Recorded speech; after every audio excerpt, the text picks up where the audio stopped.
అమ్మా, దసరా పండగ మీద జోక్ వచ్చింది, వింటే కడుపుబ్బని అవుతావు. ఏంటి జోక్ దేని మీద అన్నావు? దసరా పండగ మీద.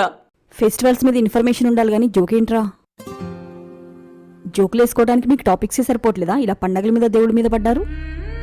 ఈ మధ్య సోషల్ మీడియాలో వినాయక చవితి, రాఖీ పండగ, బతుకమ్మ, దీపావళి అంటూ మన సాంప్రదాయాల మీద జోకులు వేసుకుంటూ ఏదో ట్రెండ్ సెట్ చేస్తున్నాం అనుకుంటున్నారా?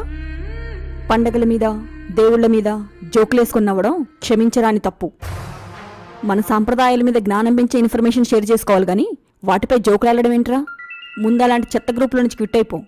పండగలపై దేవుళ్లపై ఎవరో మూర్ఖులు షేర్ చేసిన జోకులు చదివి ఎంజాయ్ చేస్తున్నామంటే మన సాంప్రదాయాల్ని మనమే నవ్వులు పాలు చేసుకుంటున్నట్టు.